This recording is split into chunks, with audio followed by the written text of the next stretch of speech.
প্রিয় শ্রোতা দর্শক, শুভেচ্ছা জানবেন। আপনারা যারা নিকট কাছে দূর দূরান্তে দেশে বিদেশে কাজে ব্যস্ত থাকেন, তাদের জন্য মাস্টারি সংবাদের এই বিশেষ সংবাদের আয়োজন। আশা করি চ্যানেলটিকে সাবস্ক্রাইব করে সঙ্গে থাকবেন। জানাচ্ছি আজ 2রা ডিসেম্বর, সোমবারের সবশেষ সংবাদ।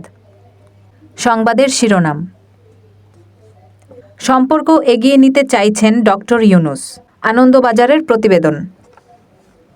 সব ধর্মের লোকদের নিয়ে ঐক্যবদ্ধ জাতি চাই, জামায়াত আমির। 10% মানুষের কাছে দেশের 85% সম্পদ, দেবপ্রিয় ভট্টাচার্য। সরকারি চাকরিতে 4,73,001 পদে নিয়োগের নির্দেশনা। যাদের হাতে উঠল ফিল্মফেয়ার ওটিটি পুরস্কার। সাকিব, শান্ত, মুশফিককে ছাড়াই দল ঘোষণা বাংলাদেশের। রেকর্ড গড়ে আয়ারল্যান্ডকে ধবলদোলাই করল বাংলাদেশ। বিস্তারিত সংবাদ।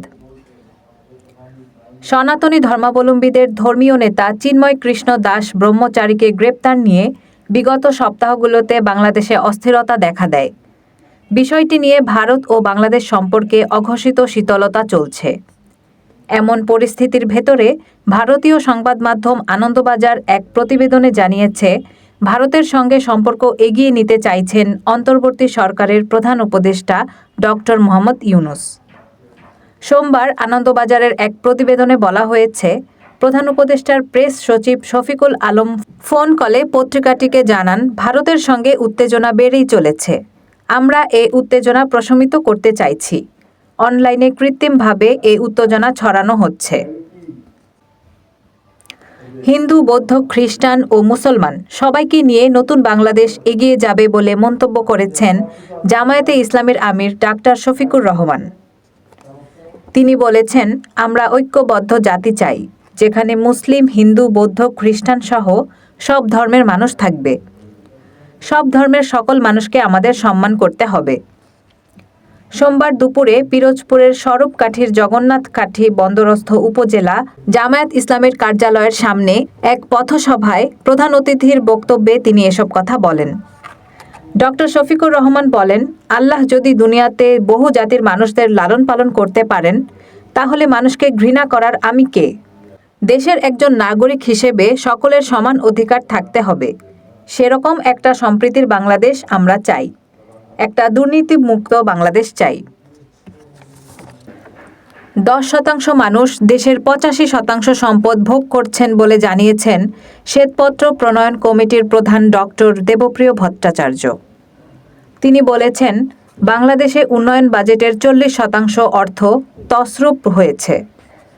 আমলা, রাজনীতিবিদ ও ব্যবসায়ীরা মিলে চোরতন্ত্র করেছে। চামচা পুঁজিবাদ থেকে চোরতন্ত্রে পরিণত হয়েছিল পুরো কাঠামো। সেই সঙ্গে দেশের 10% মানুষ 85% সম্পদ ভোগ করছেন। সোমবার রাজধানীর শেরেবাংলা নগরের এনইসি সম্মেলন কক্ষে শ্বেতপত্র কমিটির সংবাদ সম্মেলনে এসব কথা বলেন তিনি। বর্তমানে সরকারি চাকরিতে 4,73,001 পদ শূন্য রয়েছে। এসব পদ পূরণে সংশ্লিষ্ট মন্ত্রণালয়, বিভাগ ও সংস্থাগুলোকে নির্দেশনা দিয়েছে জনপ্রশাসন মন্ত্রণালয়। সোমবার জনপ্রশাসন মন্ত্রণালয় থেকে এ সংক্রান্ত নির্দেশনার চিঠি সংশ্লিষ্টদের কাছে পাঠানো হয়েছে। শূন্য পদ পূরণে কি কি কার্যক্রম গ্রহণ করা হয়েছে 15 কার্যদিবসের মধ্যে জনপ্রশাসন মন্ত্রণালয়কে তা জানাতে বলা হয়েছে। মন্ত্রণালয়, বিভাগ, অধীন দপ্তর, সংস্থা এবং মাঠ পর্যায়ের অফিসগুলোতে অনুমোদিত শূন্য পদগুলো বিধি মোতাবেক পূরণের ব্যবস্থা নেওয়ার নির্দেশ দেওয়া হয়েছে চিঠিতে। অনুষ্ঠিত হয়ে গেল ফিল্মফেয়ার ওটিটি অ্যাওয়ার্ডস 2024। আর এবারের ওটিটি ফিল্মফেয়ারে Heeramandi, Chamkila, the railway man এর মতো প্রশংসিত কাজগুলোর জয় জয়কার দেখা গেল। এবছর সেরা অভিনেতার পুরস্কার ঘরে তুলেছেন অভিনেতা গায়ক দিলজিৎ দোসাঞ্জ। অন্যদিকে কারিনা কাপুর পেয়েছেন সেরা অভিনেত্রীর পুরস্কার। রবিবার মুম্বাইয়ে অনুষ্ঠিত হল 5ম ফিল্মফেয়ার ওটিটি অ্যাওয়ার্ডস। তারকাখচিত অনুষ্ঠানে হাজির ছিলেন নামিদামি অভিনেতা, অভিনেত্রী থেকে শুরু করে পরিচালক, টেকনিক্যাল ক্রু প্রমুখ। ওয়েব সিরিজ এবং সিনেমার জন্য মোট ৩৯ বিভাগে এদিন পুরস্কার দেওয়া হয়। গুঞ্জনটা আগে থেকেই ছিল, ওয়েস্ট ইন্ডিজ সফরে থাকছেন না সাকিব আল হাসান। আজ দল ঘোষণায় সেটিই প্রমাণিত হলো। তবে বাংলাদেশ অপেক্ষা করছিল নিয়মিত অধিনায়ক নাজমুল হোসেন শান্তর জন্য, কিন্তু শান্তকেও পাচ্ছেন না এই সিরিজে। তাই মেহেদী হাসান মিরাজকে অধিনায়ক ঘোষণা করেই দল ঘোষণা করেছে বাংলাদেশ ক্রিকেট বোর্ড বিসিবি। কুঁচকির চোট থেকে এখনও সেরে ওঠেননি শান্ত। স্কোয়াডে নেই চোট পাওয়া আরেক অভিজ্ঞ ব্যাটার মুশফিকুর রহিমও। উইকেট রক্ষক ব্যাটারের সঙ্গে বাংলাদেশ দলের সঙ্গী হতে পারছেন না চোটাক্রান্ত তাওহিদ হৃদয়ও। তবে প্রায় ১ বছর পর দলে ফিরেছেন আফিফ হোসেন ধ্রুব। এছাড়া ১৪ সদস্যের দলে জায়গা ধরে রেখেছেন নিয়মিত তারকা ক্রিকেটাররাই। ৩ ম্যাচের ওয়ানডে সিরিজটি শুরু হবে ৮ ডিসেম্বর। আয়ারল্যান্ডকে ধবলধোলাই করার কথা জানিয়েছিলেন মারুফা আক্তার। মিরপুরে আজ বাংলাদেশের মেয়েরা তাই করেছে। তবে ধবলধোলাইয়ের ম্যাচে সতীর্থদের সঙ্গে মাঠে ছিলেন না বাংলাদেশি পেসার। মিরপুরে মারুফাকে ছাড়া খেলে ম্যাচে ৭ উইকেটের জয় পেয়েছে বাংলাদেশ। বল বাকি ছিল ৭৫টি। ১৮৫ রানের লক্ষ্য তাড়া করতে নেমে বাংলাদেশের শুরুটা ভালো না হলেও দ্বিতীয় উইকেটে রেকর্ড জুটি গড়েন ফারজানা হক পিঙ্কি ও শারমিন আক্তার সুপ্তা। রেকর্ড ১৪৩ রানের জুটি গড়েন তারা।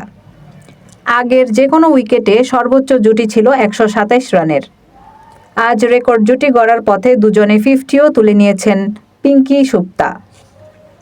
তবে দুজনের কেউই জয় নিয়ে মাঠ ছাড়তে পারেননি। পিঙ্কির ৬১ রানের বিপরীতে ৭২ রানে আউট হন সুপ্তা। জয়ের বাকি কাজ সারেন অধিনায়ক নিগার সুলতানা জ্যোতি ও শবনম মোস্তারি। সংবাদের সূত্র, বাসস, কালের কণ্ঠ, কালবেলা। প্রিয় শ্রোতা দর্শক, মাস্টারি সংবাদের সঙ্গে থাকার জন্য ধন্যবাদ। যারা এখনও চ্যানেলটিকে সাবস্ক্রাইব করেননি তাদেরকে সাবস্ক্রাইব করে সঙ্গে থাকার আমন্ত্রণ।